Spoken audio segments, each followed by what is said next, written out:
نحمده ونصلي على رسوله الكريم اما بعد فاعوذ بالله من الشيطان الرجيم بسم الله الرحمن الرحيم رب اشرح لي صدري ويسر لي امري واحلل عقدة من لساني يفقهوا قولي۔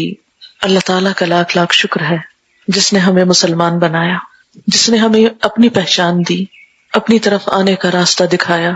ہم سب کو یہ بات اچھی طرح معلوم ہونی چاہیے کہ اللہ تعالیٰ تک پہنچنے کا راستہ محمد الرسول اللہ صلی اللہ علیہ وسلم ہے۔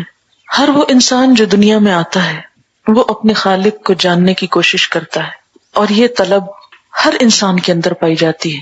یہ بالکل ایسے ہی ہے جیسے کوئی شخص اپنی ماں یا باپ کو پہچاننے کی کوشش کرتا ہے۔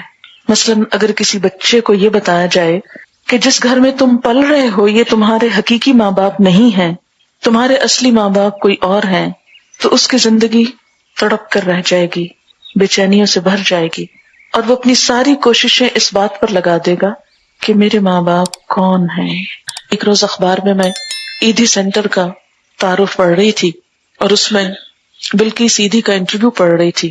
ان کا ایک پروگرام ہے جھولا کے نام سے، کراچی میں جگہ جگہ جھولے لگے ہوئے ہیں، اور ایسے بچے جن کو ماں باپ یا غربت کی وجہ سے نہیں رکھنا چاہتے، پال نہیں سکتے، وہ پہلے کیا ہوتا تھا ادھر ادھر کوڑے کے ڈھیروں پہ پھینک دیے جاتے تھے یا مار دیے جاتے تھے۔ تو انہوں نے ایک جھولا بنایا کہ جس میں ہر اس بچے کو لا کے ڈال دیا جائے جس کے ماں باپ اپنے بچے کو خود نہیں پالنا چاہتے، تاکہ اسے مرنے سے بچایا جائے اور اس کو پروٹیکشن دی جائے۔ اور کئی ایسے لوگ ہوتے ہیں جن کے پاس اولاد نہیں ہوتی، وہ اولاد کے لیے تڑپتے ہیں تو ان کو بچے مل جائیں۔ بعض اسی طرح ایسے بچے ہوتے ہیں کہ جو جائز بچے نہیں ہوتے۔ ہمارے معاشرے میں پائی جانے والی خرابیوں کی وجہ سے بعض کماری بچیاں لا علمی میں، نادانی میں ماں بن جاتی ہیں۔ ابھی کل ہی میرے علم میں ایک بچی کی بات آئی کہ وہ چھوٹی سی ہے اور کسی کے گھر میں کام کر رہی تھی، اور وہاں اس کے ساتھ ایسا ہی حادثہ پیش آیا، اور اب 7 مہینے کا بچہ اس کے ہاں ہے، پیٹ میں ہے۔ اب ماں اس کی پریشان ہے کہ یہ بچہ مار ڈالیں یا پیدا کریں تو کس کو دیں، کہاں پھینکیں۔ تو ایسے ہی بہت سے بچوں کو ایدھی والوں نے پالا ہے۔ تو وہ بتاتے ہیں کہ بچے جب بڑے ہو جاتے ہیں تو بسا اوقات آ کر ہم سے پوچھتے ہیں ہمارے ماں باپ کون ہیں، کہاں ہیں۔ تو انہوں نے ایک بچے کا حوالہ دیا جو اسی ادارے میں پلا بڑھا، ذہین بچہ تھا، جاب کرنے لگا۔ کہتی کہ ایک دن آ کے تو میرے پاس بہت رویا اور کہتا ہے کہ مجھے سب کچھ مل گیا ہے زندگی میں، لیکن مجھے ایک دفعہ تو بتا دے میری ماں کون ہے، میں اس کو دیکھنا چاہتا ہوں، میری ماں کون ہے۔ کہ صرف یہ احساس مجھے جینے نہیں دے رہا، کیونکہ ماں کی محبت ایک فطری محبت ہے نا۔ اللہ تعالیٰ تو 70 ماؤں سے بڑھ کے پیار کرنے والا ہے۔ جس شخص کو اللہ تعالیٰ کی نعمتوں کا احساس ہونے لگتا ہے وہ پھر چین سے نہیں بیٹھ سکتا، وہ اپنے خالق کو پہچاننا چاہتا ہے، کون ہے، کہاں ہے، کیسا ہے، کیا کرتا ہے۔ وہ اس سے ملاقات کا شوق رکھتا ہے، اس کی بات سننے کا شوق رکھتا ہے، اسے خوش کرنے کا شوق رکھتا ہے۔ ایسا شخص پھر خود بخود اللہ تعالیٰ کی طرف بڑھنے لگتا ہے۔ اور میں نے یہ دیکھا ہے کہ جتنے بھی بھٹکے ہوئے انسان ہوں، جب ان سے اللہ تعالیٰ کی بات کی جاتی ہے تو یوں لگتا ہے جیسے وہ ان کی اپنی بات ہو، اور وہ واقعی محبت محسوس کرتے ہیں۔ یاد رکھیے کہ اللہ کی محبت صرف ہم مسلمانوں کے دلوں میں ہی نہیں، اگر آپ نان مسلم سے ملیں جو بظاہر اپنے آپ کو مسلمان نہیں کہتے، وہ بھی اللہ کی محبت کی بات کرتے ہوئے پائے جائیں گے۔ لیکن ہماری عقل، ہمارا تجربہ، ہمارے یہ حواس، ہمارا یہ سب کچھ اس قابل نہیں کہ ہم ڈائریکٹ اس تک پہنچ سکیں، اپنی عقل سے پا سکیں، اپنی آنکھوں سے پا سکیں۔ لا یدرکہ الابصار، یہ نگاہیں تو اس کو دیکھ ہی نہیں سکتی، ہاتھ چھو نہیں سکتے، پاؤں پہنچ نہیں سکتے۔ ہر ایک اس کو پانے کی تڑپ تو رکھتا ہے لیکن خود پہنچ نہیں سکتا اس تک۔ تو دنیا میں جہاں کہیں اللہ کی محبت کا احساس پایا گیا، وہاں اس کو پانے کے مختلف طریقے بھی اختیار کیے گئے۔ کسی نے اس مقصد کے لیے بت بنا کے رکھ لیے، کسی نے درختوں میں رب کو پایا اور ان کی پوجا میں لگ گئے، کسی نے اس کی پوجا کرنا شروع کر دی کہ یہ ہمارا رب ہو سکتا ہے۔ بہرحال رب کی تلاش ہر دور میں رہی، لیکن رب کو عقل سے نہیں پا سکتے، مادی ذرائع سے نہیں پا سکتے۔ پھر کیسے پائیں؟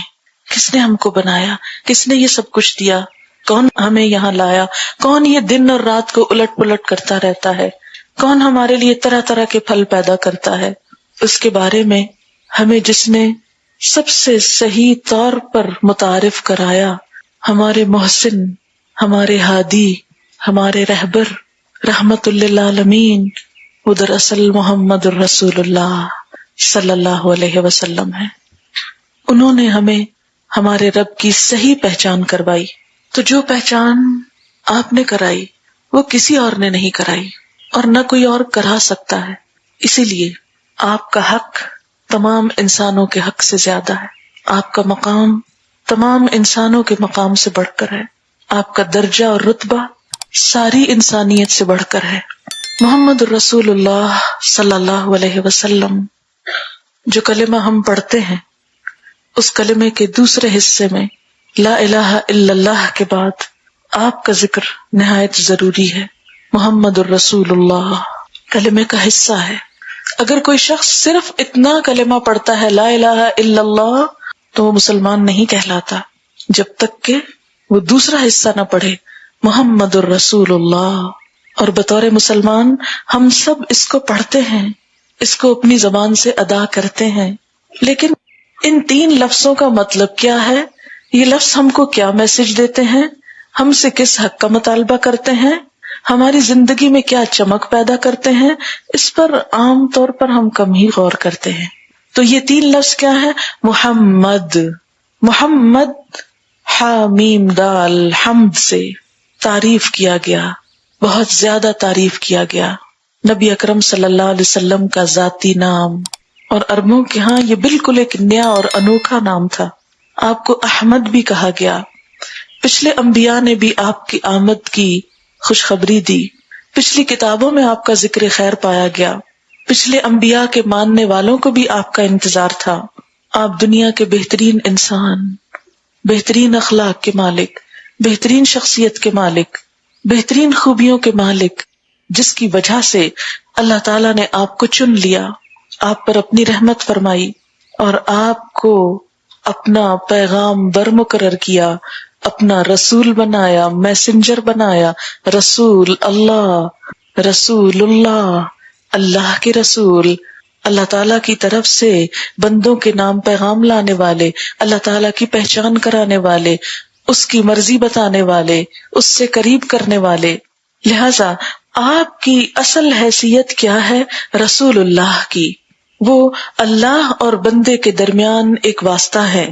لہذا کوئی شخص مسلمان ہو نہیں سکتا، مومن ہو نہیں سکتا جب تک کہ آپ پر ایمان نہ لائے، اور ایمان لانے کے بعد جب تک آپ کی اطاعت نہ کرے، آپ کی بات نہ مانے، کیونکہ اگر آپ کی بات نہ مانی گئی تو آپ پر ایمان لانے کا مطلب ہی کچھ نہیں۔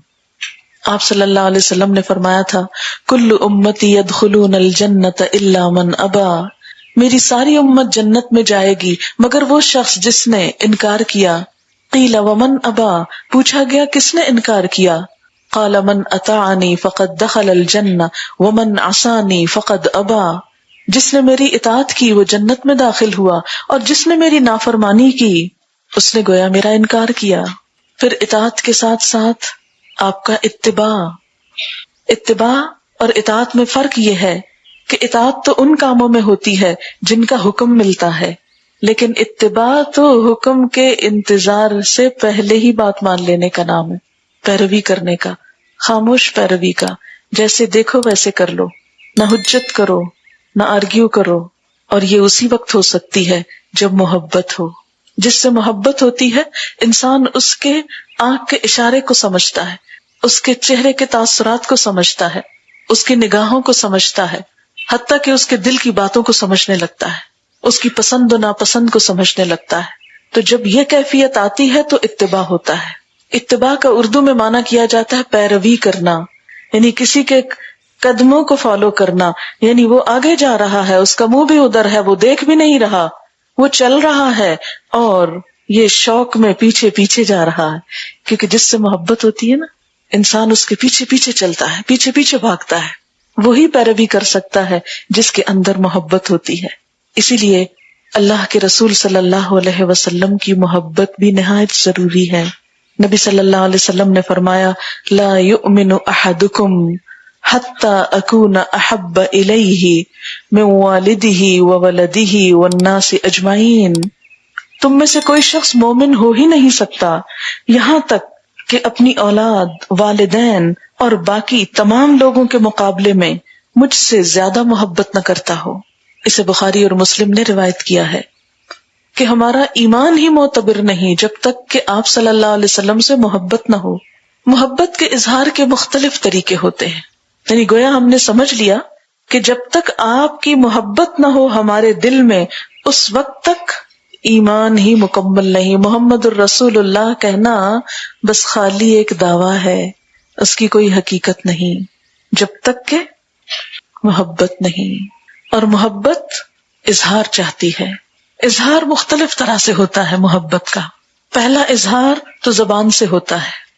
ہم دیکھتے ہیں کہ شروع سے لے کر اب تک مختلف قسم کے شعراء کرام، عرب کے، عجم کے، ہر زبان میں آپ کی ذات کے بارے میں بہترین خیالات کا اظہار شعر میں کرتے رہے ہیں۔ حضرت حسان بن ثابت رضی اللہ تعالی عنہ جو آپ کے دربار کے شاعر تھے، یعنی صحابی تھے، انہوں نے آپ صلی اللہ علیہ وسلم سے محبت کا اظہار کرتے ہوئے کہا، وَأَحْسَنُ مِنْكَ لَمْ تَرَ قَطُّ عَيْنِي وَأَجْمَلُ مِنْكَ لَمْ تَلِدِ النِّسَاءُ خُلِقْتَ مُبَرَّأً مِنْ كُلِّ عَيْبٍ كَأَنَّكَ قَدْ خُلِقْتَ كَمَا تَشَاءُ۔ کسی آنکھ نے تجھ سے زیادہ خوبصورت شخص دیکھا نہیں، تجھ سے زیادہ صاحب جمال کبھی کسی عورت نے جنم نہیں دیا، تو ہر عیب سے اس طرح پاک اور صاف ہے جیسے تو اپنی مرضی اور پسند سے پیدا ہوا ہے۔ یعنی نبی صلی اللہ علیہ وسلم کی شخصیت کا ایک طرف سراپا اور اس کا نقشہ کھینچ دیا، سراپا بیان کر دیا، اور دوسری طرف اپنی محبت کا اظہار بھی کر دیا۔ لیکن یاد رکھیے کہ محبت کا اظہار صرف تعریف سے نہیں کافی، اس کے لیے اس سے آگے بڑھ کر پھر کیا ضروری ہے کہ انسان اس کی پسند و ناپسند کا خیال رکھے، اس کی بات مانے جس سے وہ محبت کرتا ہے، کیونکہ قرآن پاک میں آتا ہے قُلْ إِن كُنتُمْ تُحِبُّونَ اللَّهَ فَاتَّبِعُونِي يُحْبِبْكُمُ اللَّهُ وَيَغْفِرْ لَكُمْ ذُنُوبَكُمْ۔ کہہ دیجئے اگر تم اللہ سے محبت کرتے ہو، فَاتَّبِعُونِي، تو میرا اتباع کرو، یعنی محمد رسول اللہ صلی اللہ علیہ وسلم کی پیروی کرو۔ یحببکم اللہ، انعام کیا ملے گا تم کو؟ اللہ تم سے محبت کرے گا، ویغفر لکم ذنوبکم، اور تمہارے گناہوں کو معاف کر دے گا، تمہاری بخشش فرمائے گا۔ اس لیے محبت کے زبانی اظہار کے ساتھ ساتھ آپ کی اطاعت کرنا، پھر جس سے محبت ہوتی ہے اس کا احترام بھی لازم ہوتا ہے، کیونکہ جس محبت میں احترام نہ ہو وہ محبت باقی نہیں رہ سکتی۔ اسی لیے اللہ تعالیٰ نے قرآن پاک میں نبی صلی اللہ علیہ وسلم کی عزت اور احترام کے لیے خاص طور پر تاکید فرمائی، وَتُعَزِّرُوهُ وَتُوَقِّرُوهُ، آپ کی مدد کرو، عزت کرو، توقیر کرو۔ پھر اسی طرح کیا فرمایا، یا ایھا الذین آمنوا لا تقدموا بین یدی اللہ ورسولہ، اے لوگو جو ایمان لائے ہو، اللہ اور اس کے رسول صلی اللہ علیہ وسلم سے آگے نہ بڑھو، یعنی جہاں وہ رکنے کو کہیں وہاں رک جاؤ۔ یعنی آپ کے زمانے میں جیسے سب مل کر چل رہے ہیں تو چلنے میں آپ سے آگے نہ بڑھو، اسی طرح جب آپ بول رہے ہیں تو بولنے میں آپ کے آگے بڑھ بڑھ کے نہ بولو، حتیٰ کہ قرآن پاک میں آپ صلی اللہ علیہ وسلم کے سامنے اونچی آواز میں بات کرنے سے بھی منع کر دیا گیا تھا، اور فرمایا کہ جن کے دلوں میں تقویٰ ہوگا وہ اونچا نہیں بولیں گے، اور اگر کوئی اونچا بولے گا آپ کے سامنے تو اس کے اعمال ضائع ہو جائیں گے۔ فرمایا تم ایسے مت پکارو جیسے آپس میں ایک دوسرے کو پکارتے ہو۔ لہٰذا آپ کی محبت کا تقاضا کیا ہے؟ آپ کی عزت اور احترام کیا جائے، آپ کا نام عزت سے لیا جائے، اور جب آج کے دور میں آپ کی بات ہو رہی ہو، آپ کی مجلس ہو، آپ کی احادیث مبارکہ پڑھی جا رہی ہو، آپ کی سیرت پڑھی جا رہی ہو، تو اس وقت نہایت عزت احترام کے ساتھ بیٹھا جائے، توجہ کے ساتھ بات کو سنا جائے اور ان چیزوں پر عمل بھی کیا جائے۔ آپ صلی اللہ علیہ وسلم کی محبت کی دلیل کیا ہے؟ آپ کی سنت کی پیروی، کیونکہ آپ صلی اللہ علیہ وسلم نے خود فرمایا من احب سنتی فقد احبنی، جس نے میری سنت سے محبت کی اس نے مجھ سے محبت کی۔ گویا آپ نے خود ہی بتا دیا کہ مجھ سے محبت کا طریقہ کیا ہے، میرے طریقے کو اختیار کرو، میرے لائف سٹائل کو اختیار کرو، میرے بتائے ہوئے ادب، آداب اور ایٹیکیٹس کو اپنی زندگی میں لاؤ۔ ہر وہ چیز ہمارے لیے خوبصورت ہو جائے جسے آپ نے پسند کیا، اور ہر وہ چیز ہمارے لیے ناپسند ہو جائے جس کو آپ نے ناپسند کیا، اور جب تک یہ نہ ہو ایمان مکمل نہیں۔ آپ صلی اللہ علیہ وسلم نے خود ہی فرما دیا تھا، من رغب عن سنتی فلیس منی، جو میری سنت سے منہ موڑے گا، یعنی جس کو میری سنت پسند نہیں، جس کو میرے طریقے پسند نہیں، وہ پھر مجھ سے ہی نہیں۔ لیکن آج عملی طور پر آپ دیکھیے کہ ہماری زندگی میں آپ کی سنت کتنی ہے۔ کھانے پینے کے معاملے میں دیکھ لیجیے، سونے جاگنے کے معاملے میں، لین دین کے معاملے میں، نفرت اور محبت کے معیار، کس چیز میں ہدایت کا معیار کیا قرار پایا؟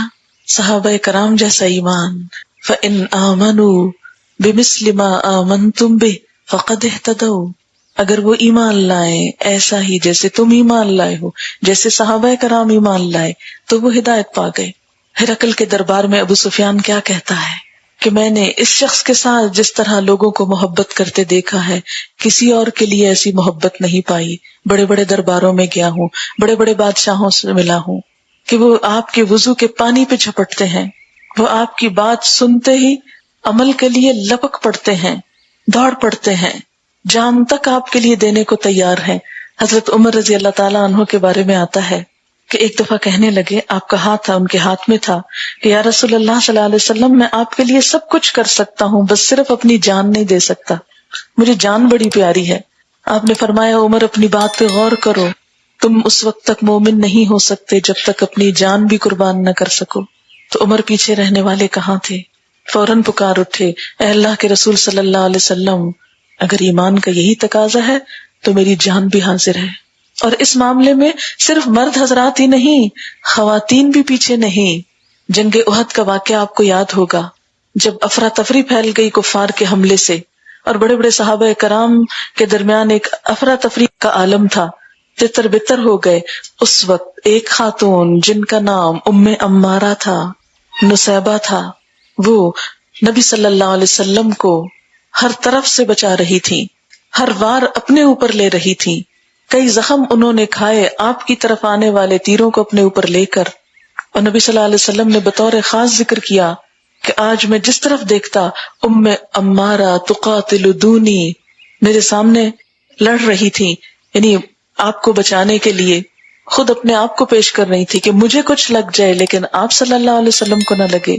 ایک اور صحابیہ جن کے اس جنگ میں شوہر، باپ، بیٹے سب شہید ہو گئے، لیکن جب بھی انہیں بتایا جاتا تمہارا فلاں رشتہ دار شہید ہو گیا، تو وہ ایک ہی بات پوچھتی، مجھے اس کی پرواہ نہیں، مجھے اللہ کے رسول صلی اللہ علیہ وسلم کے بارے میں بتاؤ، آپ کا کیا حال ہے۔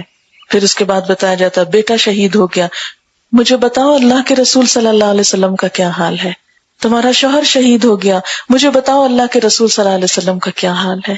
یہ تھا ان خواتین کا ایمان کہ جن کو اپنی ذات کی پرواہ نہیں، جن کو اپنے بیٹوں اور شوہروں کی پرواہ نہیں، اللہ کے رسول صلی اللہ علیہ وسلم کے مقابلے میں۔ ہم سب کو دیکھنا ہے آج ہم کہاں کھڑے ہیں، ہم کیا کر رہے ہیں۔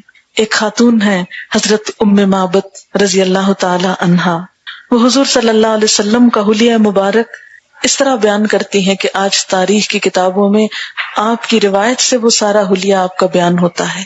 قالت ام معبد کہتی ہیں، رأیت رجلا ظاہر الوضاءة ابلج الوجہ حسن الخلق لم تعبه ثجلة ولم تزریہ سعلة وسیم قسیم فی عینیہ دعج وفی اشفارہ وطف وفی صوتہ سہل وفی عنقہ سطع وفی لحیتہ کثاثۃ ازج اقرن ان صمت فعلیہ الوقار وان تکلم سماہ وعلاه البہاء اجمل الناس وابہاء من بعید واحسنہ واجملہ من قریب حلب المنطق فصلا لا نزر ولا حزر کأن منطقہ خرازات نظم يتحدرن ربعة لا تشنأه من طول ولا تقتحمه عين من قصر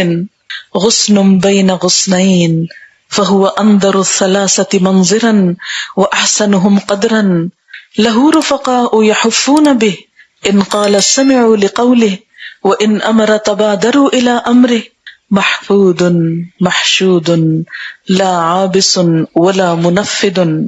کہتی ہیں میں نے ایک آدمی دیکھا، جانتی نہیں ہے کون ہے، لیکن اتنا مختلف ہے یہ انسان کہ فوراً نگاہیں اس کی طرف جم کے رہ جاتی ہیں.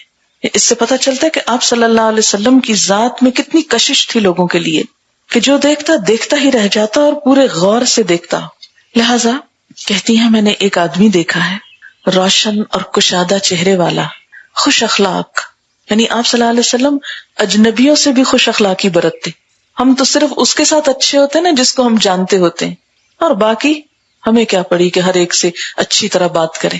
نہیں، خوش اخلاق، متوازن پیٹ، سر کے بال بتمام و کمال، مجسم حسن و جمال، چمکدار آنکھیں، گھنی پلکیں، روبدار آواز، لمبی گردن، گھنی داڑھی، باریک اور پیوستہ ابرو، آئی بروز. خاموش، خاموش ہو تو پروقار، یعنی آپ کی خاموشی بھی بہت باوقار تھی. یہ نہیں کہ انگڑائیاں لے رہے ہیں، اباسیاں لے رہے ہیں، یون کر رہے ہیں، نہیں، پروقار. یہ نہیں کہ ہل رہے ہیں، جل رہے ہیں ادھر ادھر ادھر کہ بیٹھے بھی چین نہیں آ رہا. پروقار. گفتگو ایسے جیسے موتی جھڑ رہے ہوں، جیسے موتی ٹوٹ کر بکھر رہے ہوں. دور سے دیکھے تو خوبصورت اور بارونق، قریب سے دیکھے تو اور بھی حسین و جمیل. شیریں کلام، جچے تلے الفاظ، گفتگو گویا موتیوں کی لڑی. میانہ قد، نہ طویل القامت کے اچھا نہ لگے، نہ کوتاہ قد کے معیوب ہو. شگفتہ و تر و تازہ شاخ، خوش منظر قابل قدر. ساتھی ایسے کہ ہر دم گرد و پیش، آس پاس. کچھ کہے تو خاموشی سے سنیں، حکم دے تو تعمیل کے لیے جھپٹیں. مخدوم، مطاع، یعنی ہر کوئی آپ کی بات ماننے کو تیار. نہ ترش رو نہ فضول گو.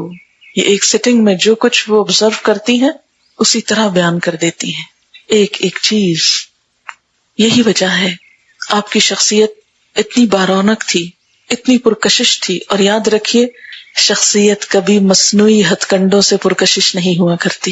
ہر اس شخص کی شخصیت پرکشش ہو جاتی ہے جس کے دل میں ایمان کا سچا نور ہو، جو منافقت سے پاک ہو. جیسے اندر ویسے ہی باہر ہو. جب اندر روشنی ہوتی تو باہر پھوٹی پڑتی ہے. جب اندر لوگوں کی خیرخواہی ہوتی ہے تو عمل سے خود بخود ظاہر ہونے لگتی ہے. جب اندر سچی محبت ہوتی ہے تو خود بخود باہر آنے لگتی ہے. یہ ساری خوبیاں جو آپ کے ظاہر میں جھلکتی تھی دراصل آپ کے اندر تھیں. اسی لیے کفار کیا کہتے تھے کہ جادوگر ہے، اور منع کرتے تھے لوگوں کو کہ آپ سے نہ ملنے پائیں، کیونکہ جو آپ سے مل گیا پھر وہ آپ سے متاثر ہوئے بغیر رہ نہ سکے گا، پھر وہ آپ کا گرویدہ ہو جائے گا اور ہمارے ہاتھ سے نکل جائے گا.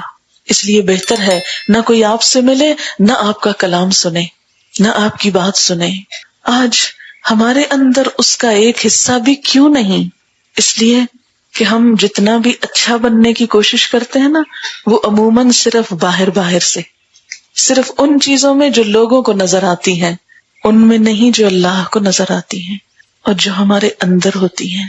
جب اندر کا انسان خوبصورت بننے لگتا ہے تو پھر ہر چیز پرکشش ہونے لگتی ہے. ہمیں بھی آپ کی اتباع میں، آپ کی پیروی میں اندر باہر سے چمکنا ہے، کیونکہ نبی صلی اللہ علیہ وسلم کی آمد کا مقصد بھی کیا تھا؟ وَيُزَكِّيهِمْ، ان کو پاک کرتے ہیں، ان کا تزکیہ کرتے ہیں. اور تزکیہ کا معنی کیا ہوتا ہے؟ صاف کرنا، ہر قسم کے عیب باہر نکال پھینکنا، شخصیت کے، کردار کے، اخلاق کے، اور اچھی چیزوں کو کلٹیویٹ کرنا، اگانا. تزکیہ میں پھر تربیہ بھی آ جاتی ہے. یعنی ایک طرف انسان کی اخلاقی برائیوں کو، عقیدے اور ایمان اور عمل کی خرابیوں کو دور کرنا، اور دوسری طرف اچھے اخلاق کو اندر پیدا کرنا.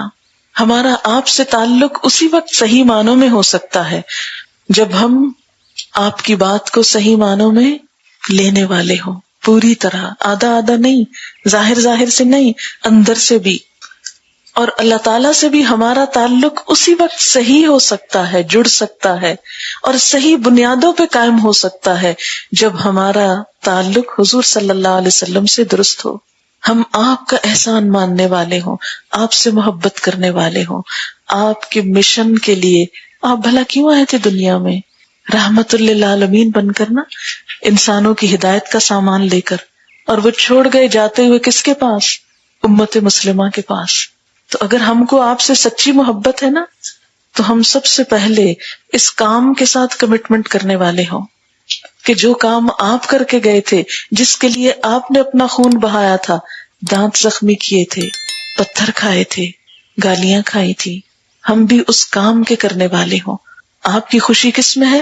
کہ آپ کی امت آپ کے مشن کو آگے بڑھائے، چاہے کسی بھی طرح، کسی بھی صلاحیت کے ساتھ۔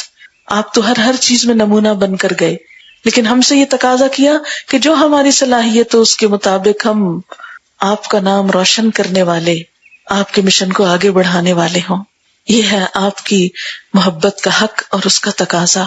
صرف اتنا کافی نہیں کہ ہم آپ کی محبت اور یاد میں چند شعر پڑھ دیں یا چند باتیں بیٹھ کر لیں۔ پھر ہم دیکھتے ہیں کہ اتنی دور بیٹھ کر اور اس وقت اور ہم کیا کر سکتے ہیں؟ جب تنہائی میں بیٹھے ہوں، جب فارغ ہوں، تو آپ کے لیے کیا کیا کریں؟ کیونکہ انسان عمل تو کرتا ہی ہے، آپ کی سنت کی پیروی بھی ہوگی، لیکن اس کے ساتھ ساتھ کچھ اور بھی فرض ہے ہمارا، اور وہ یہ ہے کہ ہم آپ صلی اللہ علیہ وسلم پر کثرت سے درود بھیجنے والے ہوں، آپ کے لیے دعائے خیر کرنے والے ہوں۔ محسن کے احسان کا بدلہ تو دینا ہی ہے۔ قرآن پاک میں آتا ہے، ہل جزاء الاحسان الا الاحسان، کیا احسان کا بدلہ احسان کے سوا کچھ اور ہو سکتا ہے؟ پھر آپ نے تو احسان کیا، ہم نے کیا کیا؟ ہم کیا کر سکتے ہیں؟ آپ کے مشن کو تو آگے لے کر بڑھ سکتے ہیں، لیکن اس کے ساتھ ساتھ آپ کے لیے خاص طور پر دعائے خیر یعنی درود شریف کی کثرت بہت ضروری ہے، جس کی طرف سے عموماً لوگ غافل رہتے ہیں، کوتاہی کر جاتے ہیں، کیونکہ ان کو پتہ ہی نہیں کہ یہ کتنا اعلیٰ درجے کا کام ہے، کتنا مطلوب ہے، کتنا پسندیدہ ہے۔ آپ پر درود، قرآن پاک میں آتا ہے، ان اللہ وملائکتہ یصلون علی النبی یا ایھا الذین آمنوا صلوا علیہ وسلموا تسلیما۔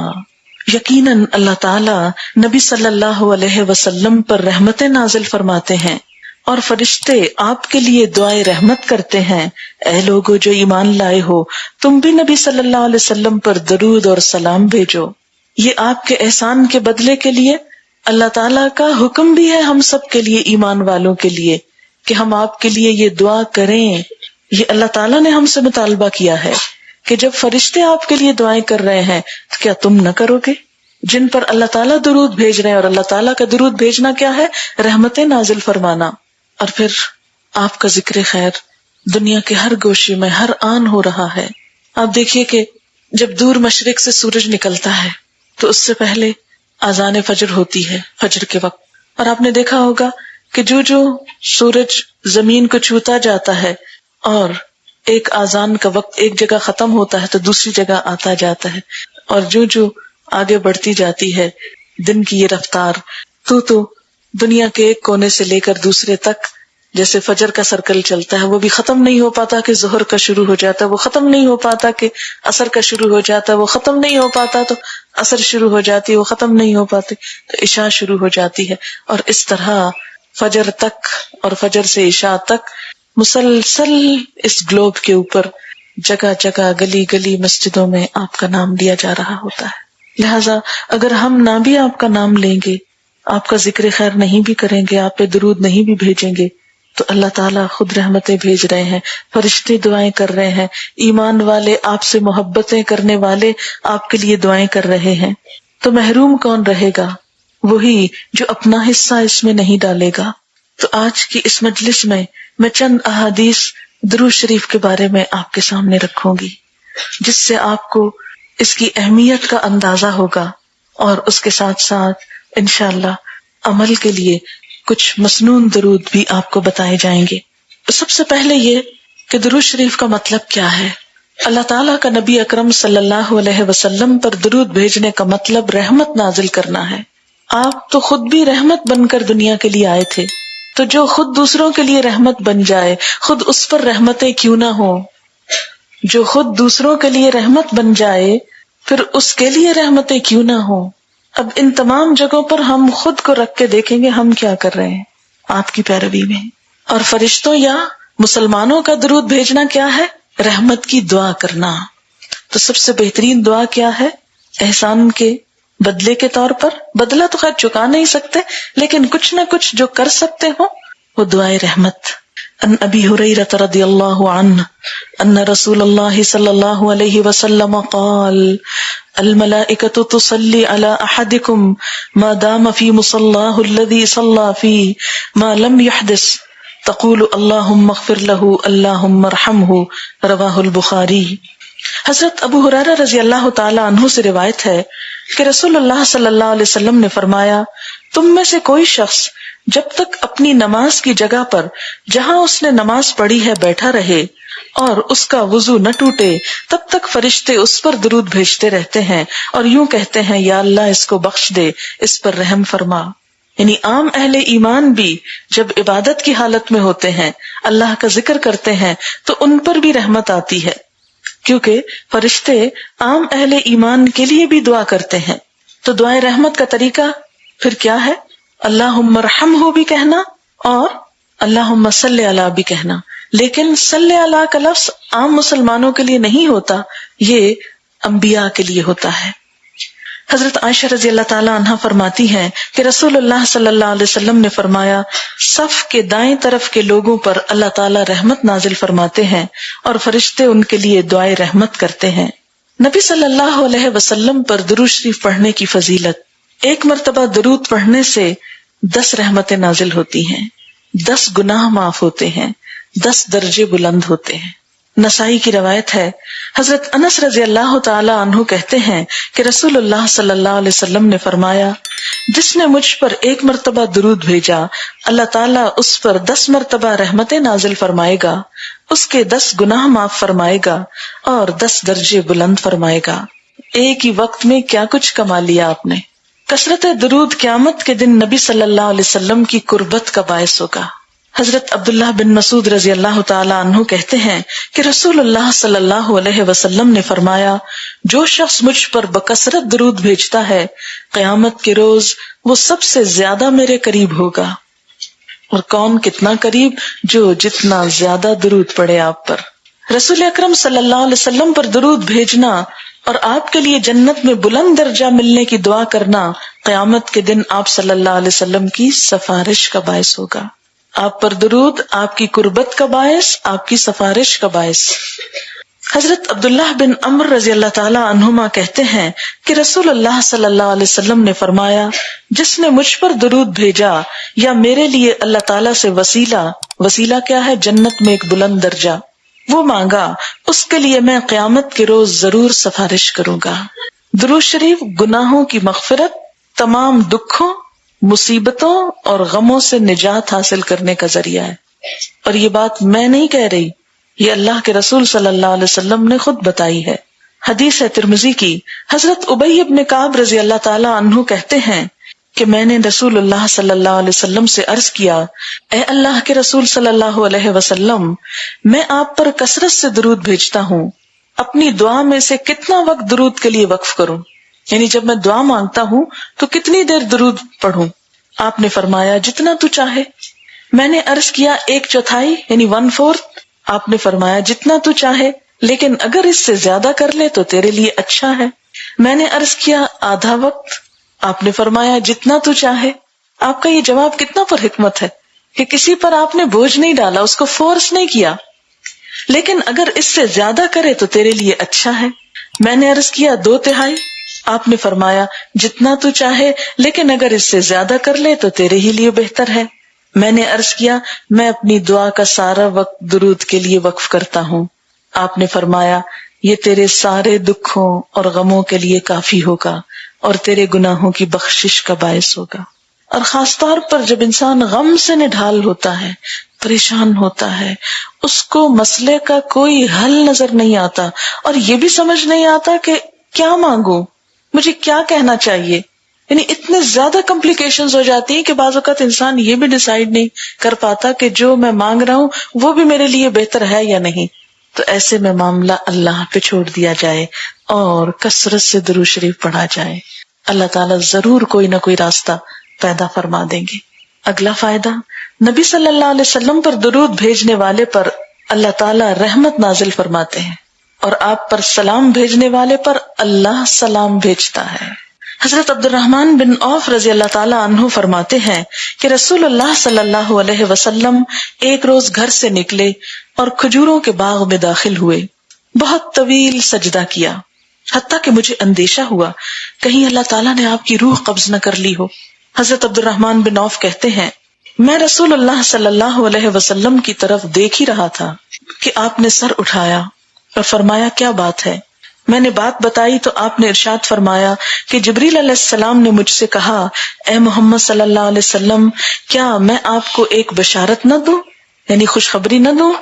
اللہ کریم فرماتا ہے جو شخص آپ پر درود بھیجے گا میں بھی اس پر رحمت نازل کروں گا، اور جو آپ پر سلام بھیجے گا میں بھی اس پر سلام بھیجوں گا.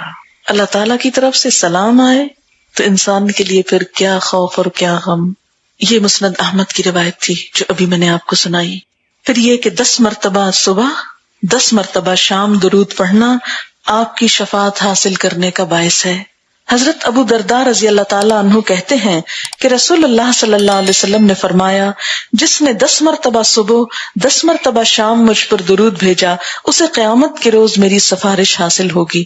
اسے طبرانی نے روایت کیا ہے.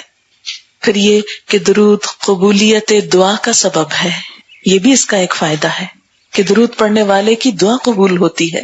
حضرت عبداللہ بن مسعود رضی اللہ تعالیٰ عنہ کہتے ہیں میں نماز پڑھ رہا تھا، نبی اکرم صلی اللہ علیہ وسلم کے ساتھ ابو بکر صدیق اور عمر رضی اللہ تعالیٰ عنہ وہاں بھی شامل تھے، وہ بھی تشریف فرما تھے. میں دعا کے لیے بیٹھا تو پہلے اللہ کی حمد و ثنا کی، پھر آپ پر درود بھیجا، پھر اپنے لیے دعا کی تو آپ نے فرمایا اس طرح اللہ سے مانگو ضرور دیے جاؤ گے. دوبارہ فرمایا اللہ سے مانگو دیے جاؤ گے، یعنی دعا ضرور قبول ہوگی. کیسے؟ دعا شروع کرتے وقت پہلے اللہ تعالیٰ کی حمد و ثنا، مثلاً سورۃ الفاتحہ پڑھ لی جائے، یا لا الہ الا اللہ وحدہ لا شریک لہ لہ الملک ولہ الحمد وہو علی کل شیء قدیر، یا پھر سبحان اللہ والحمد للہ ولا الہ الا اللہ واللہ اکبر ولا حول ولا قوۃ الا باللہ العلی العظیم، یا پھر سبحان اللہ وبحمدہ سبحان اللہ العظیم، یا پھر سبحان اللہ وبحمدہ عدد خلقہ ورضا نفسہ وزنۃ عرشہ ومداد کلماتہ، یا پھر کوئی اور اللہ تعالیٰ کی حمد و ثنا کا جملہ، یا رب لک الحمد کما ینبغی لجلال وجہک وعظیم سلطانک.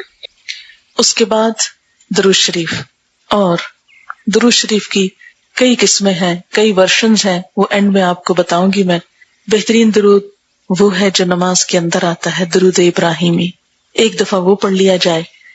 اگر وقت کم ہو تو مختصر درود بھی آتا ہے، وہ پڑھا جا سکتا ہے، پھر دعا مانگی جائے. یہ دعا مانگنے کا ادب اور طریقہ ہے. اس طرح مانگنے سے آپ صلی اللہ علیہ وسلم نے کیا فرمایا؟ دعا قبولیت کا درجہ پائے گی. اور ایک مرتبہ درود پڑھنے پر ویسے بھی 10 رحمتیں آتی ہیں. تو گویا آپ نے درود شریف پڑھنا شروع کیا اور رحمتیں آنے لگ گئی. جب رحمت سے اللہ تعالیٰ آپ کی طرف متوجہ ہو گئے تو دعا قبول ہو گئی نا. حضرت ابو ہریرہ رضی اللہ تعالیٰ عنہ سے روایت ہے کہ رسول اللہ صلی اللہ علیہ وسلم نے فرمایا جس نے مجھ پر ایک مرتبہ درود بھیجا اللہ اس پر 10 رحمتیں نازل فرمائے گا. اسے صحیح مسلم نے روایت کیا ہے. ایک دفعہ درود پڑھنے والے پر 10 رحمتیں، ایک مرتبہ سلام بھیجنے والے پر 10 سلام. حضرت ابو طلحہ رضی اللہ تعالیٰ عنہ سے روایت ہے کہ ایک روز حضور صلی اللہ علیہ وسلم تشریف لائے، آپ کا چہرہ مبارک خوشی سے تمتما رہا تھا. ہم نے عرض کیا آج ہم آپ کے چہرہ مبارک پر خوشی کے آثار دیکھ رہے ہیں.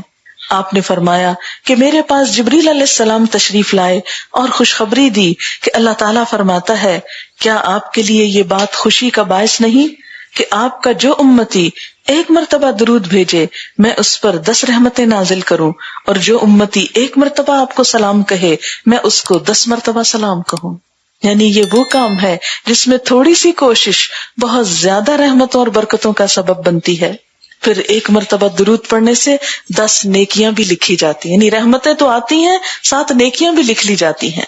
حدیث پاک ہے، نبی صلی اللہ علیہ وسلم نے فرمایا، جس نے مجھ پر ایک دفعہ درود بھیجا، اللہ اس کے نامہ اعمال میں 10 نیکیاں لکھے گا. اگلا فائدہ، جب تک آپ پر درود بھیجا جائے فرشتے دعائے رحمت کرتے رہتے ہیں. یعنی ہم درود پڑھتے رہتے ہیں اور فرشتے ہمارے لیے دعا کرنا شروع کر دیتے ہیں. حضرت عامر بن ربیعہ رضی اللہ تعالی عنہ اپنے باپ سے روایت کرتے ہیں کہ نبی صلی اللہ علیہ وسلم نے فرمایا، جب تک کوئی مسلمان مجھ پر درود بھیجتا رہتا ہے اس وقت تک فرشتے اس کے لیے دعائے رحمت کرتے رہتے ہیں. اب جو چاہے کم پڑھے، جو چاہے زیادہ پڑھ لے، جتنی رحمت اس کو سمیٹنی ہے اس کے مطابق کر لے. نبی صلی اللہ علیہ وسلم سلام کہنے والے کو سلام کا جواب دیتے ہیں. حضرت ابو ہریرہ رضی اللہ تعالی عنہ کہتے ہیں کہ رسول اللہ صلی اللہ علیہ وسلم نے فرمایا، جب کوئی شخص مجھے سلام کہتا ہے تو اللہ تعالیٰ میری روح واپس لوٹاتا ہے اور میں اس سلام کا جواب دیتا ہوں. اسے ابو داؤد نے روایت کیا ہے. اب آپ سوچ رہے ہوں گے کہ یہ تو بڑا مشکل کام ہے، بار بار روح ڈالی جائے، وہ نکالی جائے، پھر ڈالی جائے. یہ بات نہیں. آپ کو پتا ہے کہ روح کی کئی قسمیں ہوتی ہیں.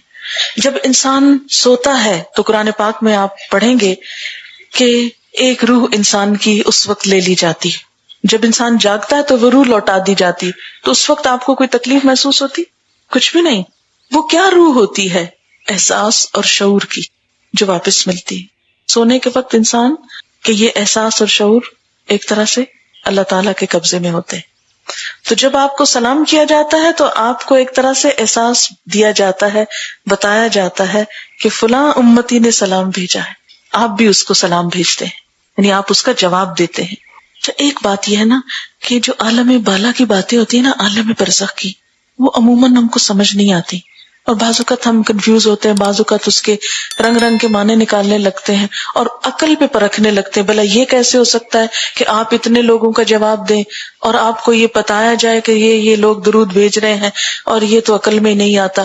تو بات یہ ہے کہ اگلی دنیا کی باتوں کو اس دنیا سے مثال نہ دیجیے کبھی بھی. وہاں کیا ہوتا ہے، کیسے ہوتا ہے، کیا انتظامات ہیں، کیا طریقے ہیں، کیا عالم ہے، وہ تو کسی آنکھ نے دیکھا ہی نہیں، نہ کسی کان نے سنا ہے، نہ کوئی دماغ اس کا تصور کر سکتا ہے. اس لیے ایمان کا تقاضا کیا ہے؟ جو کہہ دیا گیا اس کو مان لیا. ایسا ہوتا ہے، ہوتا ہوگا، آپ نے فرمایا ہے، سچ فرمایا ہے. لیکن شرط یہ کہ حدیث صحیح ہو. اور یاد رکھیے کہ ہر ایک کا اجر و ثواب اس کی نیت اور اس کے ایمان، تقوی اور عمل پر بھی ہوتا ہے.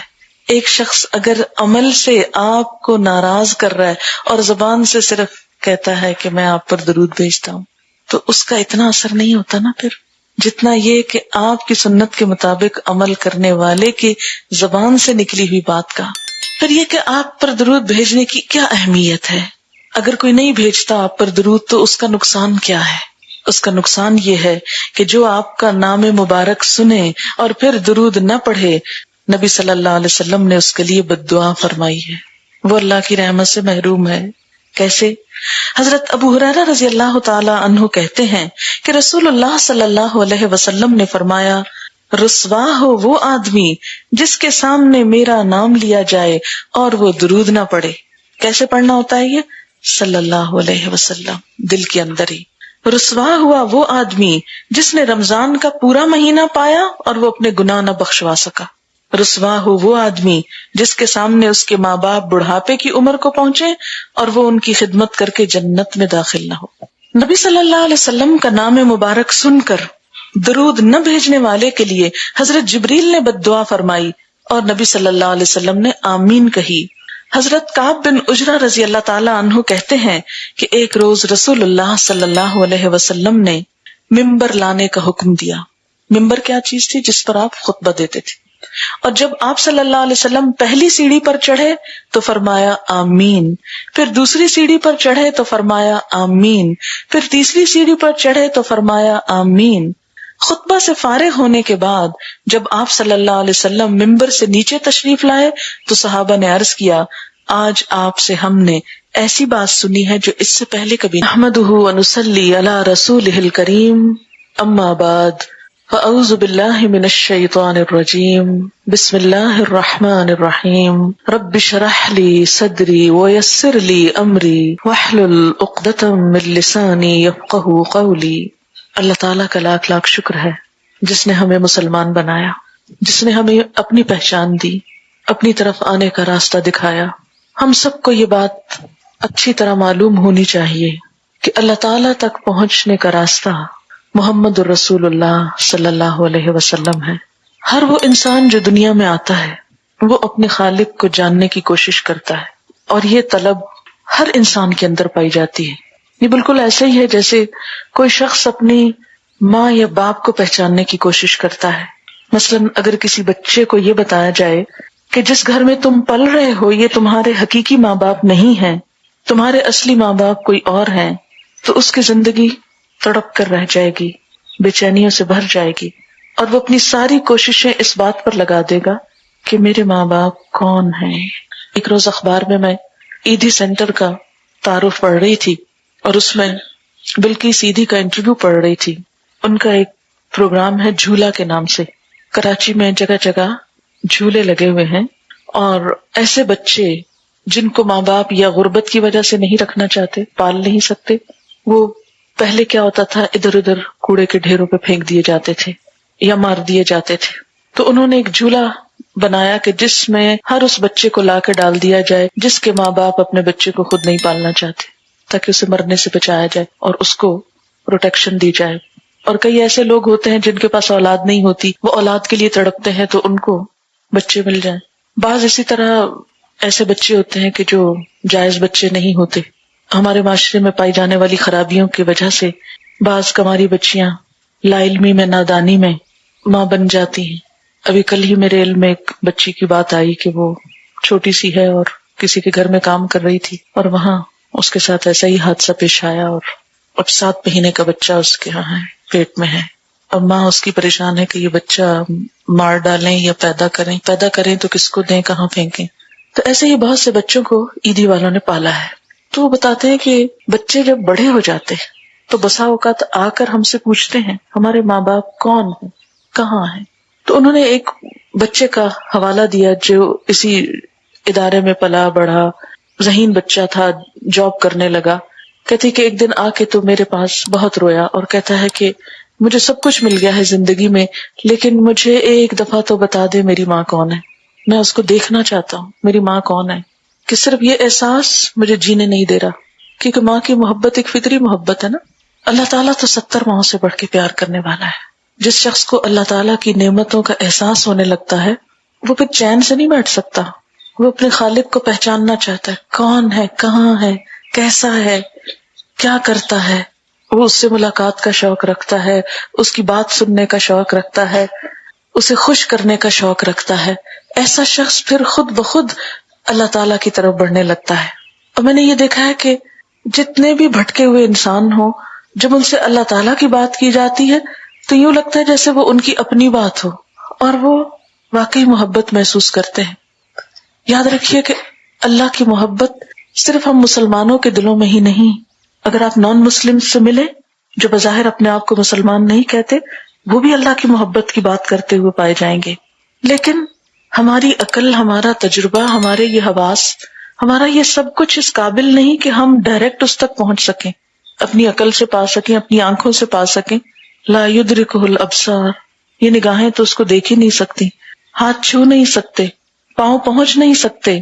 ہر ایک اس کو پانے کی تڑپ تو رکھتا ہے لیکن خود پہنچ نہیں سکتا اس تک۔ تو دنیا میں جہاں کہیں اللہ کی محبت کا احساس پایا گیا، وہاں اس کو پانے کے مختلف طریقے بھی اختیار کیے گئے۔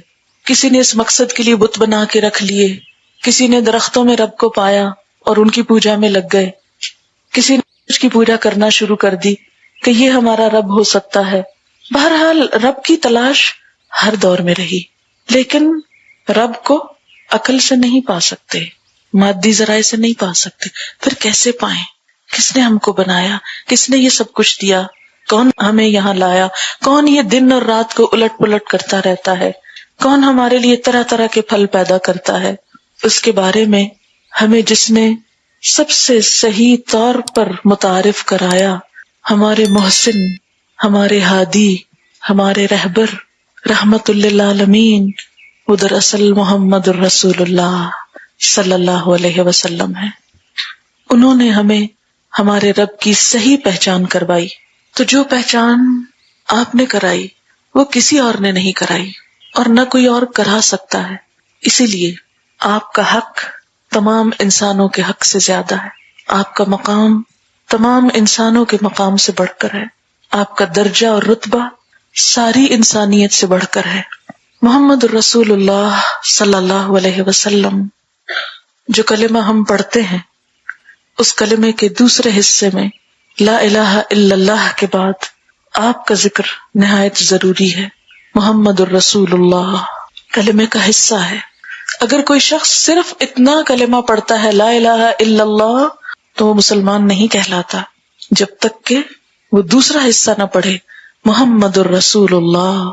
اور بطور مسلمان ہم سب اس کو پڑھتے ہیں، اس کو اپنی زبان سے ادا کرتے ہیں، لیکن ان تین لفظوں کا مطلب کیا ہے، یہ لفظ ہم کو کیا میسج دیتے ہیں، ہم سے کس حق کا مطالبہ کرتے ہیں، ہماری زندگی میں کیا چمک پیدا کرتے ہیں، اس پر عام طور پر ہم کم ہی غور کرتے ہیں۔ تو یہ تین لفظ کیا ہے؟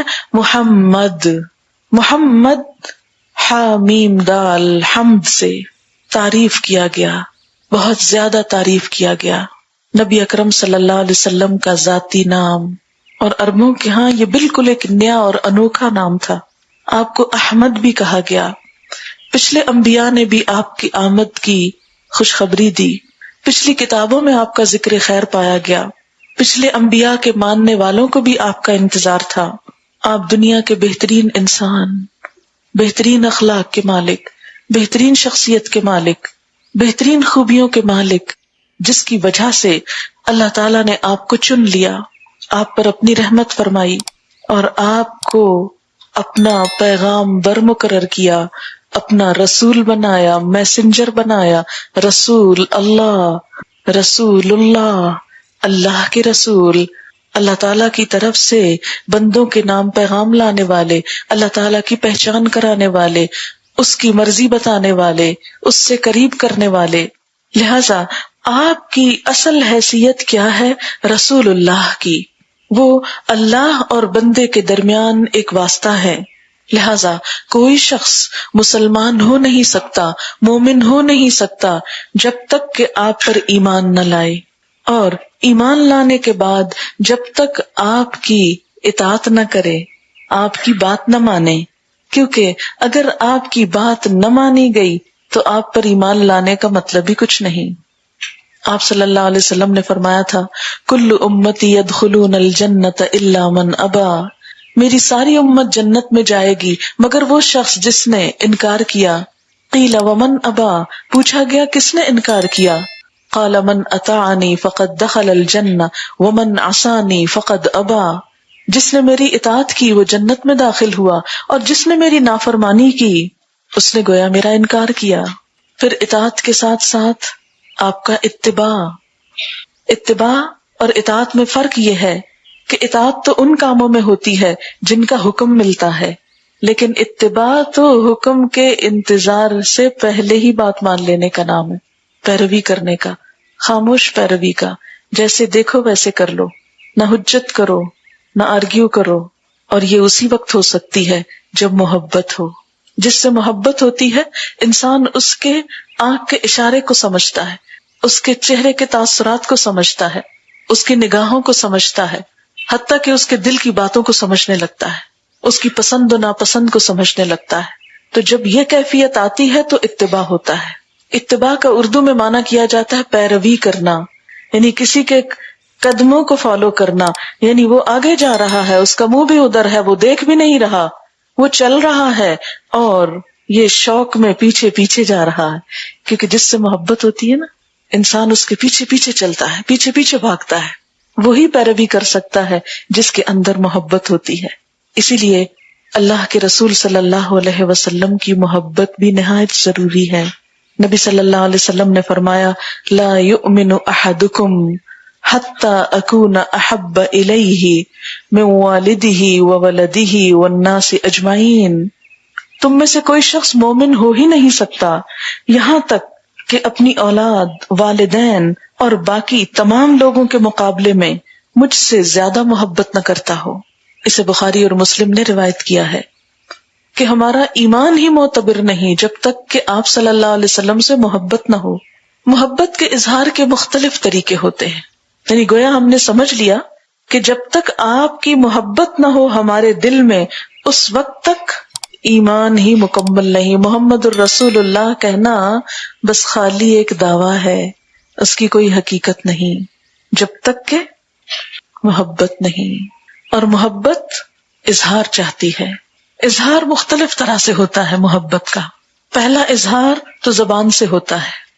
ہم دیکھتے ہیں کہ شروع سے لے کر اب تک مختلف قسم کے شعراء کرام، عرب کے، عجم کے، ہر زبان میں آپ کی ذات کے بارے میں بہترین خیالات کا اظہار شعر میں کرتے رہے ہیں. حضرت حسان بن ثابت رضی اللہ تعالی عنہ جو آپ کے دربار کے شاعر تھے، یعنی صحابی تھے، انہوں نے آپ صلی اللہ علیہ وسلم سے محبت کا اظہار کرتے ہوئے کہا وَأَحْسَنُ مِنْكَ لَمْ تَرَ قَطُّ عَيْنِي وَأَجْمَلُ مِنْكَ لَمْ تَلِدِ النِّسَاءُ خُلِقْتَ مُبَرَّأً مِنْ كُلِّ عَيْبٍ كَأَنَّكَ قَدْ خُلِقْتَ كَمَا تَشَاءُ. کسی آنکھ نے تجھ سے زیادہ خوبصورت شخص دیکھا نہیں، تجھ سے زیادہ صاحب جمال کبھی کسی عورت نے جنم نہیں دیا. تو ہر عیب سے اس طرح پاک اور صاف ہے جیسے تو اپنی مرضی اور پسند سے پیدا ہوا ہے. یعنی نبی صلی اللہ علیہ وسلم کی شخصیت کا ایک طرف سراپا اور اس کا نقشہ کھینچ دیا، سراپا بیان کر دیا، اور دوسری طرف اپنی محبت کا اظہار بھی کر دیا. لیکن یاد رکھیے کہ محبت کا اظہار صرف تعریف سے نہیں کافی. اس کے لیے اس سے آگے بڑھ کر پھر کیا ضروری ہے کہ انسان اس کی پسند و ناپسند کا خیال رکھے، اس کی بات مانے جس سے وہ محبت کرتا ہے. کیونکہ قرآن پاک میں آتا ہے قُلْ إِن كُنتُمْ تُحِبُّونَ اللَّهَ فَاتَّبِعُونِي يُحْبِبْكُمُ اللَّهُ وَيَغْفِرْ لَكُمْ ذُنُوبَكُمْ. کہہ دیجئے اگر تم اللہ سے محبت کرتے ہو فَاتَّبِعُونِي تو میرا اتباع کرو، یعنی محمد الرسول اللہ صلی اللہ علیہ وسلم کی پیروی کرو. یحببکم اللہ، انعام کیا ملے گا تم کو؟ اللہ تم سے محبت کرے گا. وَیَغْفِرْ لَكُمْ ذُنُوبَكُمْ، اور تمہارے گناہوں کو معاف کر دے گا.